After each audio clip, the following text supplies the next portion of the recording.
오늘 어린 양은 어디 있나이까 이런 제목으로 함께 하나님의 말씀을 나누려고 합니다.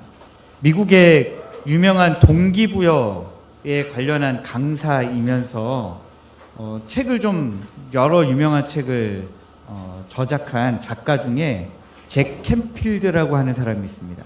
발음이 좀 잭 캔필드라는 사람이 있는데요. 이 잭 캔필드라는 사람이 지은 책 중에 영혼을 위한 닭고기 스프라는 책이 있습니다. 그 영혼을 위한 닭고기 스프라는 책에 보면 5살 꼬마 제니 이야기가 나옵니다. 이 제니라는 아이는 굉장히 아끼는 것이 하나 있었는데 그것이 무엇이었냐면 $2짜리, 그러니까 요즘의 환율로 하면 한 3,000원짜리 가짜 진주 목걸이가 있었는데 이걸 너무 아꼈어요. 그래서 이 가짜 진주 목걸이를 얼마나 아꼈는지 밤에 잘 때도, 이게 좀 밤에 잘 때 애가 목걸이를 하고 자면 좀 걸리적 거리잖아요. 그런데 제니는 이게 너무 좋으니까 풀어놓지를 않고 계속해서 잘 때도 차고 자고, 씻을 때도 차고 있고, 나갈 때도 이것만 차고 나가고, 이 $2짜리, 우리나라 돈으로 3,000원짜리 가짜 진주 목걸이를 굉장히 아꼈습니다. 그런데 어느 날 아빠가 제니에게 묻는 거예요. 제니야, 그 목걸이 아빠 줄 수 있어? 이 아이가요, 지금 5살이에요. 기꺼이 아빠 여기 있어 하고 줬을까요? 아니면은 안 돼, 이거 내가 너무 아끼는 거야 했을까요? 여러분들이 생각하는 5살은 어떻게 했을 것 같습니까? 네, 안 줬죠, 당연히. 안 돼, 이거 내가 얼마나 아끼는 건데 하면서 아빠에게 주지 않았습니다. 그런데 며칠 뒤에 아빠가 또 요청하는 거예요. 제니야, 그 목걸이 아빠 줄 수 있어? 그러니까 이 5살짜리 꼬마가 내가 아빠 너무 사랑하는데 이건 안 돼, 이건 못 줘 하고 이제 계속 목걸이를 붙잡은 거예요. 근데 이 아빠가 포기를 안 하는 겁니다. 며칠 뒤에 또 제니에게 물어요. 제니야, 그 목걸이 아빠 줄 수 있어? 그랬더니 그날도 거부를 했는데 밤 되니까 이 제니가요, 아빠가 도대체 이 가짜 목걸이를 왜 달라고 하는지 이유도 모르겠고, 근데 아빠가 계속 달라고 했는데 거부하니까 마음이 너무 힘든 거예요. 그래서 이 제니가요, 밤에 울면서 아빠한테 갔어요. 밤에 울면서 아빠한테 가가지고, 아빠 여기 있어요. 그리고 눈물을 뚝뚝 떨어뜨리면서 그 가짜 목걸이를 이제 아빠에게 준 거예요. 그랬더니 아빠가 제니야 너무 고마워 그러면서 반대쪽 주머니에서 진짜 진주 목걸이를 준비해가지고 그걸 딱 주는 거예요. 가짜 목걸이를 받고 진짜 진주 목걸이를 딱 주니까 이 가짜 목걸이를 뺏겨서 너무너무 슬퍼서 정말 눈물을 흘리면서 줬던 제니인데 얼굴에 그냥 언제 울었냐는 듯이 아마 제가 이 이야기를 읽으면서 제니 똥꼬에 털 났을 거다 이렇게 생각했습니다. 우리가 세상을 살다 보면 하나님께서 내가 가장 사랑하는 것을 내놓아라 하시는 이해할 수 없는 그런 요구를 우리가 직면하게 될 때가 있습니다. 우리에게는 전부와도 같은 가짜 목걸이를 빼앗아 가시는 것 같은 그런 명령을 하실 때가 있다 하는 것이죠.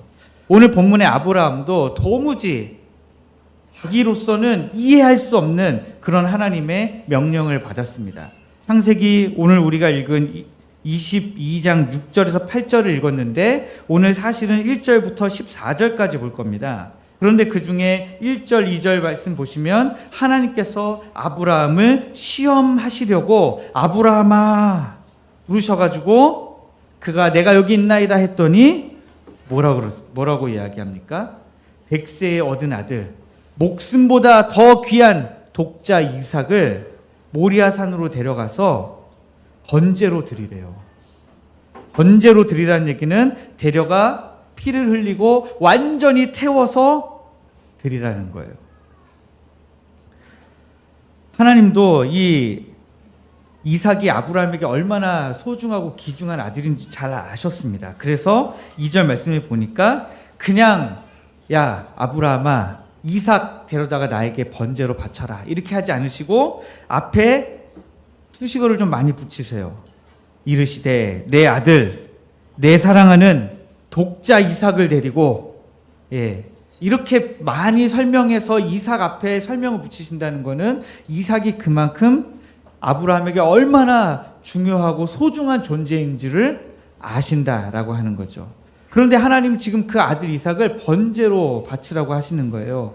번제는 어떤 때 드리는 제사냐면 내 삶의 주도권과 내 삶의 가장 소중한 전부를 하나님께 남김없이 완전히 드리겠습니다 라는 의미로 드리는 제사인데, 그렇기 때문에 완전히 이 제사의 제물을 다 태워서 하나님 앞에 드리는 거예요. 하나도 남김없이. 다른 제사는 남겼다가 먹기도 하거든요. 제사장이 먹기도 하고 하는데 이 번제만큼은 완전히 다 태워서 일부를 남기지 않고 고기와 뼈와 내장까지 완전히 제단 위에서 다 태워서 하나님께 올려드리는 제사입니다. 그러니까 하나님은 지금 아브라함에게 인생의 전부인, 아브라함이 100세에 낳은 정말 자기 목숨보다도 더 소중할 그 아들을 죽일 뿐만 아니라 남김없이 태워서 바칠 만큼 하나님을 경외하고 신뢰하고 있는지 묻고 계셨던 거예요. 아브라함은 이 가혹한 상황을 다 이해할 수가 없었습니다. 이해할 수 없으면서도 그는 하나님이 말씀하시자 그 다음날 아침에 일찍 일어나 하나님이 정하신 산 모리아산을 향해 출발하는 모습을 보여주고 있습니다. 왜 그랬을까요? 그는 하나님의 이 명령의 이유를 다 알 수 없었지만 명령하신 하나님이 어떤 분인지는 알고 있었습니다. 나에게 지금 이 아들을 번제로 바치라고 하신 하나님이 이 아들을 나에게 주신 하나님이세요.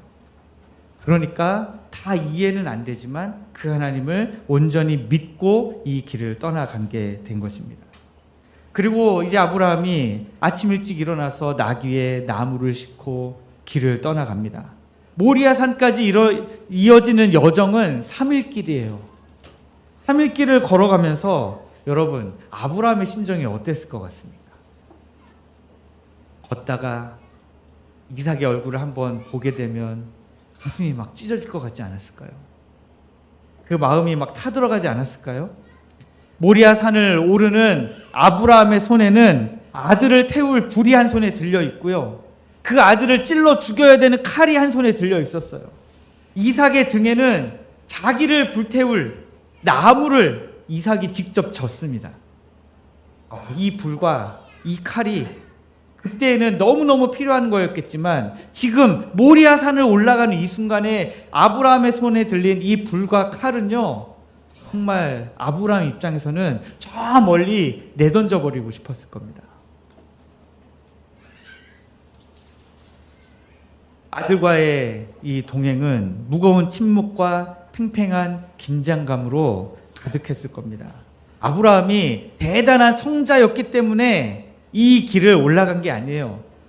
아브라함은 역시 생각해보니까 믿음의 조상이니까 가능했겠지, 그런 거 아니라는 겁니다. 아무 고민 없이 지금 이 산을 오르고 있는 것이 아니라 하나님이 왜 이런 일을 나에게 명령하셨을까? 하나님 왜 나에게 지금 이러고 계실까? 왜 이렇게 말씀하셨을까? 끊임없이 고민하고 끊임없이 고통하면서 지금이라도 도망갈까? 지금이라도 이삭에게 얘기하고 내려가자고 할까? 이삭의 동의를 좀 구해볼까? 하나님이 이삭아, 너를 번제물로 바치라고 하셨어. 너 생각은 어떠니? 너가 지금이라도 싫다고 하면 우리 내려갈게. 아빠 지금이라도 돌아설게. 너가 살 수만 있으면 아빠가 저주를 받을게. 아마 아브라함의 마음은 이랬을 겁니다. 그래도 그는 그 이해되지 않는 명령 앞에서도 한 걸음씩 한 걸음씩 발을 뗀 것입니다. 순종은 다 이해했기 때문에 가는 길이 아니라 이해가 되지 않지만 내가 그 명령을 내리신 분을 믿기 때문에 가는 길이 순종의 길이다 라고 하는 것입니다. 그런데 산을 오르던 중에 이삭이 침묵을 깨고 아버지에게 묻습니다. 7절 말씀을 보니까 이삭이 그 아버지 아브라함에게 말하여 이르되 내 아버지여 하니까 내 아들아 내가 여기 있노라. 이삭이 이르되 불과 나무는 있거니와 번제할 어린 양은 어디 있나이까? 예. 불과 나무는 있는데 번제로 드릴 어린 양은 도대체 어디 있습니까? 이삭은 지금 이 아버지와 함께 모리아 산으로 올라가는 이 상황이 이해가 안 되는 거죠. 아버지와 함께 제사를 드리러, 하나님께 제사를 드리러 올라가는데 불이 있습니다. 칼도 아버지가 들고 있어요. 나무는 내가 지고 있어요. 아니, 그런데 생각해 보니까 집을 떠날 때부터 지금까지 하나님께 드릴 제물, 그 어린 양 한 마리를 안 데리고 왔네요. 지금 마지막 순간까지도 어린 양이 보이지 않으니까 이삭이 지금 하나님께 물은 것입니다. 평소 같으면 집에서 양을 끌고 오면 되죠. 그러나 지금 아브라함은 양을 챙겨올 수가 없는 입장입니다.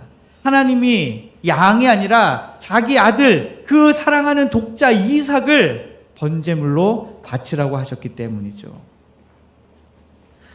이삭은 자기 등을 짓누르는 그 번제나무, 재물을 태워야 되니까 그냥 나무 몇 개 짊어지고 지금 올라가는 게 아니에요. 네. 우리가 저 밖에서 그냥 캠프파이어 이런 것만 해도 나무 얼마나 합니까? 그 나무 다 우리가 지기 힘들 정도의 나무를 쌓아놓고 우리가 나무를 태우잖아요. 근데 이거는 번제, 재물을 완전히 태워야 되는 거예요. 중간에 꺼지면 안 돼요. 그러니까 얼마나 많은 나무를 지금 짊어지고 올라가고 있습니까? 땀을 뻘뻘 흘리면서 그 번제 나무를 지고 올라가는데 이삭은 지금 자기가 재물인 줄도 꿈에도 몰라요. 그죠? 아버지가 재물을 깜빡하신 건 아닌가? 지금이라도 다시 가서 가져와야 되진 않나? 하면서 아버지 앞에 상식적인 질문을 던진 겁니다. 그러나 이 순진한 이삭의 질문은 구속사적으로 볼 때 우리 인간이 가지고 있는 가장 뼈아픈 결핍에 대해서 이야기하고 있는 겁니다. 아브라함이 자기 가축대 중에서 지금 아브라함이 얼마나 많은 가축이 있습니까? 얼마나 많은 양과 소가 있겠어요. 그런데 그 중에 아무리 살찐 양을 가져왔다 할지라도 흠이 하나도 없는, 하나님이 정말 너무 기뻐하실 것 같은 그런 양을 가져왔다고 한들 인간이 준비한 그 어떤 제물로도 지금 이 이삭의 목숨을 대신할 수는 없었다는 거예요. 왜냐하면 우리 주님이, 우리 하나님께서 이삭을 번제물로 바치라고 했으니까 이삭을 대신할 양은 집에서 가져올 수 없는 거죠. 우리는 이 이삭의 순진한 질문을 우리 신앙생활에도 한번 비추어 볼 필요가 있습니다. 우리도 나름대로 최선을 다해 신앙의 산 모리아산을 올라갑니다. 내 손에 열심이라는 불이 들려있고 헌신이라는 무거운 나무도 짊어지고 있어요. 열심히 땀을 뻘뻘 흘리면서 걸어갑니다. 그런데 문득 영혼 저 깊은 곳에서 이런 질문이 떠오를 때가 있어요. 내가 이렇게 열심히 예배도 드리고 기도도 하고 말씀도 보고 그러고 있는데 이것만으로 충분한가? 이것만으로 충분한가? 하나님이 정말로 받으시기 원하는 온전한 생명이 내 안에 있는가라고 하는 거죠. 우리가 흘린 땀과 정성만으로는 하나님을 만족시켜 드릴 수가 없습니다. 불과 나무는 우리가 어떻게든 준비할 수 있어요. 그러나 정작 하나님께 연락될 수 있는 흠없고 온전한 생명의 제물은 우리 스스로의 힘으로 만들어낼 수가 없는 겁니다. 그래서 우리에게는 우리를 대신해서 이 제단 위에 올려질 하나님의 어린 양 예수 그리스도가 절대적으로 필요한 것이죠.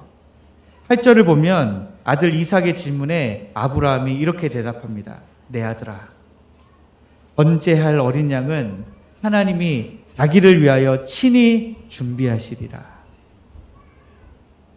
이 대답은 상황을 모면하기 위해서 아브라함이 그냥 이삭에게 그냥 얼버무리면서 상황을 넘기기 위해서 그냥 하는 말이 아니에요. 히브리서 11장 19절은 이 순간에 아브라함의 마음을 이렇게 표현하고 있습니다. 그가 하나님이 능히 이삭을 죽은 자 가운데서 다시 살리실 줄로 생각한지라. 네. 아브라함이 생각할 수 있는 최선의 생각이죠. 하나님이 이삭을 번제로 바치라고 했어요. 그런데 하나님이 분명히 주신 약속이 있습니다. 이삭을 통해서 아브라함의 후손들이 하늘의 별과 같이 많아지게 해주겠다고 말씀하셨어요. 그렇게 약속하면서 주신 아들이 이삭이에요. 그런데 하나님이 지금 그 아들 이삭을 도로 바치라고 하고 계십니다. 그러니까 아브라함의 인간적인 생각으로는 이해가 안 되죠. 하나님의 이 말씀이. 그래서 아브라함이 생각할 수 있는, 하나님에 대해서 이해할 수 있는 최선이 뭐였냐면, 나는 하나님의 말씀에 무조건 순종한다. 그래서 칼로 찔려서, 그냥 번제는 칼로 찔러서 죽이기만 하고 끝나는 게 아니에요. 칼로 찔러서 쭉 가죽을 벗긴 다음에 피를 흘리고 그 다음에 그것을 전부 다 하나님 배에 태우는 거예요. 그러면 하나님이 이 이삭을 다시 살려주시겠지 라고 아브라함은 생각한 것입니다. 이해할 수 없는 막막함 속에서도 어떻게든 하나님이 어떤 방식으로든 해답을 내어주실 것이다 라고 하는 그런 신뢰죠. 아브라함은 아직 산을 올라가는 중에 순양이 있는 줄도 몰라요. 그러나 그는 고백했습니다. 하나님이 친히 자기를 위하여 준비하시리라. 이것이 저는 믿음이라고 생각합니다. 보이기 때문에 믿는 것이 아니라 믿기 때문에 먼저 고백하는 거죠. 여러분, 우리에게 이런 믿음의 고백이 필요합니다. 여러분들에게 지금 어떤 기도 제목이 있으십니까? 여러분, 믿음으로 먼저 고백하십시오. 하나님이 행하시리라. 하나님이 친히 자기를 위하여 준비하시리라. 이 믿음의 고백이 여러분들에게 있기를 주님의 이름으로 축복합니다. 이제 산을 다 올라갔어요. 지금 아브라함의 나이가요 120세 정도 됐어요. 아들 이삭은 지금 한 20세 정도 됐어요. 그러면 120세 된 아버지 아브라함이 아들 20세 된 청년 아들 이삭을 붙잡아다가 끈으로 결박을 해가지고, 밧줄로 결박을 해가지고 제단 위에 딱 놓고 칼로 찌르려고 할 때에, 여러분 20세 청년 입장에서 그거 그냥 있기 어려운 거예요. 아버지 도대체 왜 이러세요? 하고 반항이라도 좀 할 법하고요. 아버지를 밀치고 뛰어내려갈 법도 해요. 아버지를 향해서 육두문자를 날렸을 수도 있어요. 그러나 이삭은 그렇지 않았습니다. 아버지가 자기를 결박하고 번제단에 눕히고 칼을 들어서 자기를 진짜 찌르려고 하나님조차도 너무 놀라가지고 아브라함아 아브라함아 하고 급하게 부르셔야 됐을 때까지도 이삭이 꼼짝을 안 합니다. 그리고 하나님이 그 아브라함아 아브라함아 부르신 다음에 아브라함이 나중에 하나님 말씀하신 뒤에 눈을 들어 보니까 순양이 자기 뿔이 수풀에 걸려 있는 것을 보았습니다. 도대체 이 순양은 언제부터 거기 있었을까요? 처음부터 봤더라면 그 순양을 잡았을 텐데, 그 순양은 도대체 언제부터 거기에 걸려서 있었는지도 알 수 없어요. 분명한 거는 아브라함이 준비한 순양이 아니라는 거예요. 하나님이 먼저 준비하고 계셨던 순양이라는 사실입니다. 그리고 13절 후반에 가면 아브라함이 가서 그 순양을 가져다가 아들을 대신하여 번제로 드렸다라고 기록하고 있습니다. 여기 아들을 대신하여라고 대신하여라는 말로 사용된 타하트라고 하는 히브리어는요, 대신 혹은 교환 혹은 대속이라는 말을 의미하고 있습니다. 그러니까 순양이 이삭을 대신하여 죽은 것, 순양이 이삭과 교환되어 가지고 대신 죽은 것, 그것이 바로 대속이라는 거죠. 내가 받았어야 했던 그 칼과 불을 다른 이가 대신 받는 것, 그게 대속이라는 거예요. 아브라함은 그곳을 여호와 이레라고 불렀습니다. 근데 이 이레라고 하는 말은요, 여호와께서 보시다, 여호와께서 준비하시다, 이런 두 가지의 의미가 같이 포함되어 있습니다. 그래서 우리는 여호와 이레 하나님을 언제 하냐면, 저도 여호와 이레 하나님을 참 많이 부르면서 기도하는데, 우리의 자잘한 필요를 알아서 다 채워주시는 하나님, 내가 미처 생각하지 못한 것도 미리미리 다 준비하시고 예비하시는 하나님의 은혜를 이야기할 때 우리가 여호와 이레 하나님의 은혜를 이야기합니다. 그런데 여호와 이레는 여기에서 그치는 것이 아니에요. 여호와 이레는 인간이 스스로 준비할 수 없는 내 생명의 대속물을 우리 하나님이 하나님의 열심으로 친히 준비해서 내놓으셨다. 우리의 연약함을 보시고 우리가 스스로 구속될 수 없음을, 우리가 스스로 대속될 수 없음을 보시고 우리를 위해 대속물을 준비하셨다, 예비하셨다라고 하는 구속사적인 선언이 바로 여호와 이레라고 하는 말이에요. 그러니까 여호와 이레는 단순히 우리가 무슨 행사를 하는데 여호와 이레 하나님께서 하나님 우리가 준비하다 보니까 이거 빠졌을 수도 있는 어떤 것들도 하나님 준비해 주옵소서. 여기서 끝나는 것이 아니라 우리의 구원과 관련된 여호와 이레 하나님의 은혜다라는 거예요. 예수님은 요한복음 8장 56절에서 이렇게 말씀하셨습니다. 아브라함은 나의 때 볼 것을 즐거워하다가 보고 기뻐하였느니라. 여러분, 아브라함이 예수님 본 적 있어요, 없어요? 모세는 예수님 본 적 있어요, 없어요? 엘리야는 예수님 본 적 있어요, 없어요? 이렇게 하다 보니까 모세랑 엘리야는 본 적이 있는 것 같죠? 변화산에 올라가서 봤잖아요. 같이 이야기도 나눴잖아요. 그런데 아브라함은 예수님 본 적 있어요, 없어요? 없죠. 성경에 없잖아요. 아브라함이 예수님을 본 적이. 그런데 어떻게 예수님이 말씀하신 거예요? 아브라함은 나의 때 볼 것을 즐거워하다가 보고 기뻐하였느니라.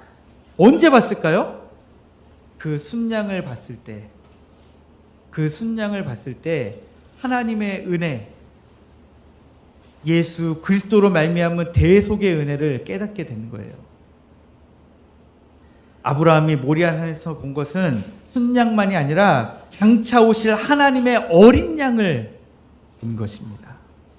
이삭은 독자 아버지의 사랑하는 아들이었죠. 한번 이삭과 예수님 한번 비교해 볼게요. 이삭은 아브라함의 독자였고 아브라함이 사랑하는 아들이었습니다. 예수님은요, 하나님의 독생자이시면서 하나님이 사랑하시는 아들이십니다. 요한복음 3장 16절에 그렇게 나와 있어요. 하나님이 세상을 이처럼 사랑하사 독생자를 주셨으니. 네. 이삭은 번제 나무를 지고 그 나무에 자기가 묶여 죽을 줄도 모르고 그 나무를 지고 모리아 산을 올라갔습니다. 예수님은 어떠셨습니까? 십자가를 지고 그 십자가에 본인이 못 박히셔야 되는데 그 십자가를 지고 골고다를 오르셨습니다. 이삭은 결박당해서 제단 위에 놓였어요. 예수님은 십자가에 못 박히셨습니다. 순양이 이삭을 대신해서 죽은 것처럼 예수 그리스도께서 우리를 대신하여 죽으셨습니다. 아브라함이 아까 제가 말씀드렸죠. 자기 집에서 이삭과 자기 종들과 함께 출발해가지고 며칠째 되는 날 모리아산을 바라보았습니까?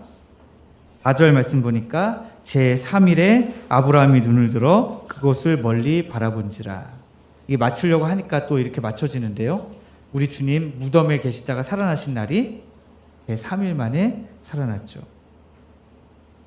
더 놀라운 것이 있습니다. 역대하 3장 1절을 보면 이 모리아산이 바로 솔로몬 성전이 건축된 터예요.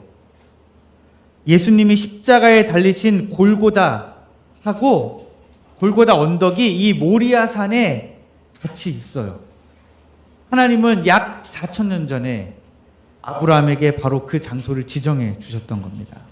동일한 장소에서 일어났던 이 사건, 우리는 이 사건을 가리켜서 예표라고 이야기합니다. 이삭을 예수 그리스도의 모형이다 이렇게 이야기하는 거예요. 이삭을 보면 예수 그리스도께서 우리를 어떻게 구원하시겠구나 하는 것을 볼 수 있다라고 하는 것입니다. 모리아산에서 이삭을 대신한 순양은 예수 그리스도를 예표하는 예수 그리스도의 모형입니다. 골고다에서 우리를 대신하신 예수 그리스도가 이 순양의 실체라는 거예요. 그래서 세례 요한은 요한복음 1장 29절에서 이렇게 외쳤습니다. 보라, 세상 죄를 지고 가는 하나님의 어린 양이로다. 예수께서 세례를 받으러 나오실 때에 보라, 새 상제를 지고 가는 하나님의 어린 양이로다. 그러면 여러분, 아까 전에 7절에서 이삭이 아버지 아브라함에게 물었죠. 불과 나무는 있거니와 번제할 어린 양은 어디 있나이까? 아브라함은 하나님의 계획을 모르니까 뭐라고 대답했습니까? 내 아들아, 번제할 어린 양은 하나님이 자기를 위하여 친히 준비하시리라 그랬는데, 약 4,000년 뒤에 세례 요한의 대답은 뭡니까? 보라, 새 상제를 지고 가는 하나님의 어린 양이 여기 있도다 라는 거죠. 그 이삭의 질문이 시대를 넘어서 세례 요한에서 계속해서 대답이 이어지고 있다라고 하는 것입니다. 사도 바울도 로마서 8장 28절에서 이렇게 선포합니다. 자기 아들을 아끼지 아니하시고 우리 모든 사람을 위하여 내주신 이가 어찌 그 아들과 함께 모든 것을 우리에게 주시지 아니하겠느냐. 사랑하는 독자 아들 예수 그리스도도 내어주신 그 하나님께서 우리를 위해, 우리 모든 사람을 위해 어떻게 그 모든 것을 함께 주시지 않겠느냐라는 거예요. 여러분, 이 말씀이 여러분들의 삶 가운데 소망이 되기를 원합니다. 아브라함은 하나님의 계획을 알지도 못한 채 그 모리아산을 올라갔습니다. 그러나 우리는 이미 하나님의 계획을 알고 있어요. 하나님의 계획을 알고 있는데도 여러분 여전히 떨리고 여전히 두렵고 믿음으로 살아가는 것에 여전히 부담을 가지고 계십니까? 여러분, 두려워하지 마시고 믿음으로 여러분들의 한 걸음을 내딛기를 원합니다. 우리가 하나님 앞에 드리려고 하기 전에 하나님이 이미 먼저 여러분들을 위해 모든 것을 준비해 두셨습니다. 이것이 여호와 이레의 참된 본질이다 라고 하는 것입니다. 그러므로 우리 사랑하는 포항 택전교회 성도 여러분, 다시 처음 이야기로 돌아가면 제니의 아빠는 가짜 목걸이를 받으면서 주머니에서 진짜 목걸이를 꺼냈죠. 그 아빠는 딸이 그 가짜 목걸이를 내려놓기도 전부터 이미 진짜를 준비하고 있었습니다. 하나님도 동일하게 우리가 요청하기도 전에, 우리가 준비할 수 있기도 전에 이미 진짜 어린 양을 준비하고 계셨습니다. 9절과 10절 말씀을 보면 아브라함은 제단을 쌓고 나무를 버려놓은 뒤에 아들 이삭을 결박하여 제단 나무 위에 눕히고 칼을 잡습니다. 그러다가 이제 하나님이 준비하신 순양으로 대신 번제를 드리죠. 우리도 이삭처럼 원래는 죽어야 되는 존재예요. 그러나 예수 그리스도께서 우리를 위하여 죽으심으로 말미암아 우리는 그 대속의 은혜로 철저하게 원래는 죽었어야 되는 인생의 덤을 살고 있는 겁니다. 아직도 여러분의 손에 가짜 목걸이를 꽉 쥐고 계시는 건 아닙니까? 아직도 여러분들의 품에 이삭을 품에 안고 하나님 이삭만은 안 돼요 라고 하고 계시는 건 아닙니까? 이제는 부활의 하나님께, 부활의 예수 그리스도께 여러분들의 그 가짜 진주 목걸이, 여러분들이 품에 안고 내놓기 싫어하는 그 이삭을 올려드리기를 원합니다. 우리를 위해 완벽한 어린 양을 준비하신 하나님의 크신 사랑 앞에서 여러분의 생각과 여러분의 지혜와 지식, 여러분의 계획, 여러분들 안에 있는 두려움과 여러분들 그 부담감을 다 내려놓으시기를 원합니다. 우리가 가지고 있는 그 얄팍한 계산을 십자가 앞에 내려놓을 때 비로소 진짜 생명의 역사가 시작되는 줄 믿습니다. 여호와 이레, 우리 하나님이 여러분들에게 모든 것을 준비하고 내어주실 줄 믿습니다.